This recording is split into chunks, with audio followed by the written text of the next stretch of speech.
It is 1:30 Universal Time. I'm Jim Tedder in Washington.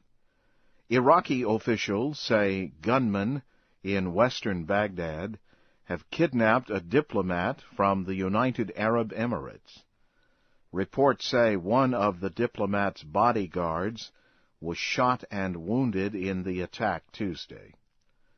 In other news, Iraqi officials say at least 18 people were killed in a rebel attack at a Baghdad storage center. At least 33 other people were wounded.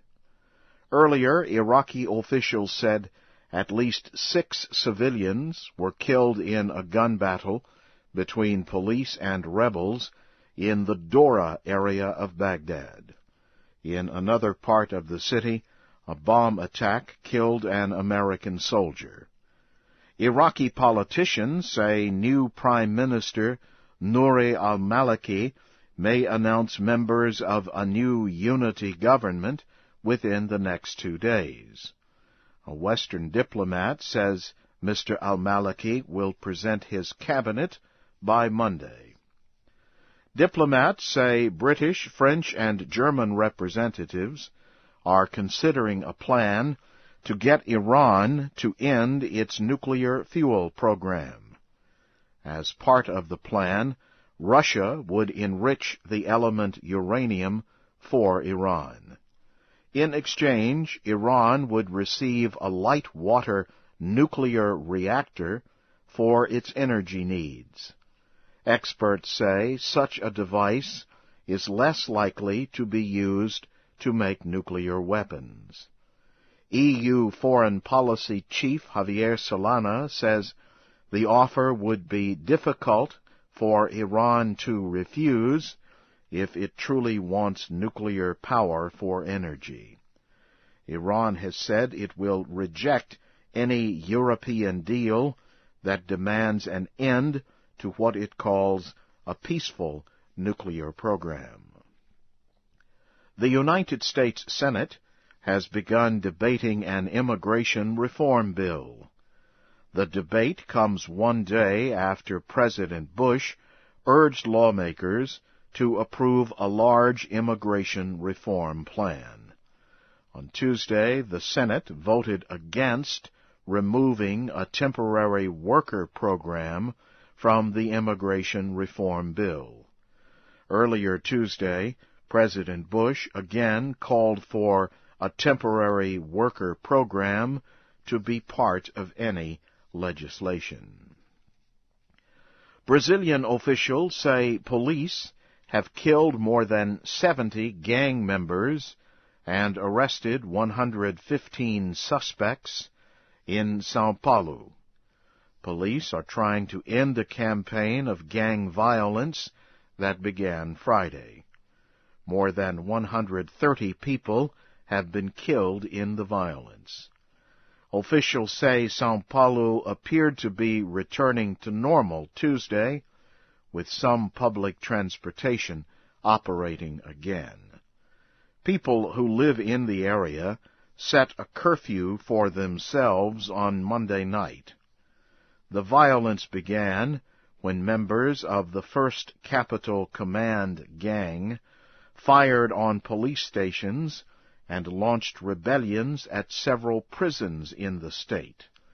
Police say the gang ordered the attacks to protest the transport of several imprisoned gang leaders to prisons with more security. The United Nations Security Council has passed a resolution giving Sudan's government 1 week to permit an inspection team into the troubled Darfur area. The team would prepare for the United Nations to take over an African Union-led peacekeeping team that is currently in Darfur. The resolution also threatens strong and effective measures against anyone who blocks the Darfur peace deal. In other news, the United Nations Refugee Agency said Tuesday that Darfur rebel groups are continuing to force refugees who have fled to eastern Chad to join them. More than 200,000 Sudanese have fled to eastern Chad from the Darfur area. You are listening to the news in VOA Special English. Palestinian gunmen have shot and killed a top member of Hamas's military in Gaza City. Palestinian officials say Mohammed Tatar was shot Tuesday. No one took responsibility for the attack. Hundreds of Hamas supporters later marched in the streets of Gaza. In other news, gunmen in the Khan Yunis area of Gaza reportedly shot and wounded another top member of the Hamas military group.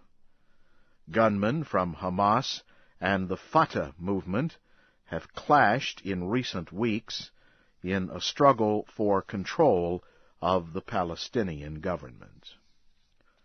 A gang of robbers has stolen diamonds and jewels worth $2 million from a store in southern India. The large store building in Hyderabad city belongs to the Joy Alucas Group, which operates a well-known group of jewelry stores in India. Police say the robbers were able to steal the jewelry without setting off any alarms. The security guards discovered the jewelry was stolen only after the store opened in the morning. The United States has asked the European Union to list Sri Lanka's Tamil Tiger rebels as terrorists. An American diplomat says State Department official Donald Camp made the comment at the end of his visit to the island nation. Mr. Camp said the United States believes steps should be taken to cut off the rebels' money and weapons.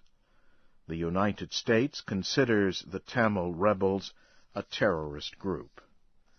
Earlier Tuesday, the diplomat met with party leaders of the Tamil National Alliance. The alliance is seen as a representative for the Tamil Tiger rebels. He urged the two sides to return to the peace talks.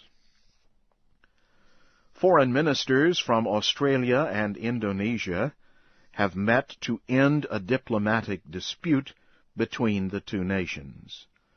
The dispute involves Australia's decision to give asylum to a group of Indonesian refugees.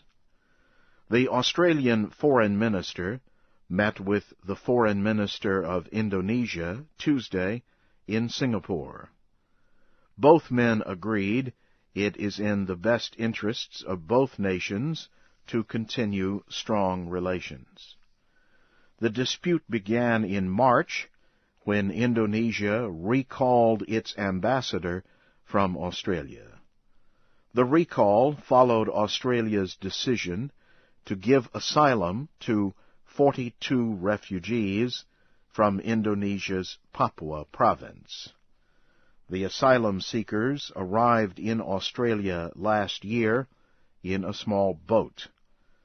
They accuse the Indonesian military of mass killings. The government denies this. Briefly, here again is the major news of the hour. Iraqi officials say gunmen in western Baghdad have kidnapped a diplomat from the United Arab Emirates. Diplomats say British, French, and German representatives are considering a plan to get Iran to end its nuclear program.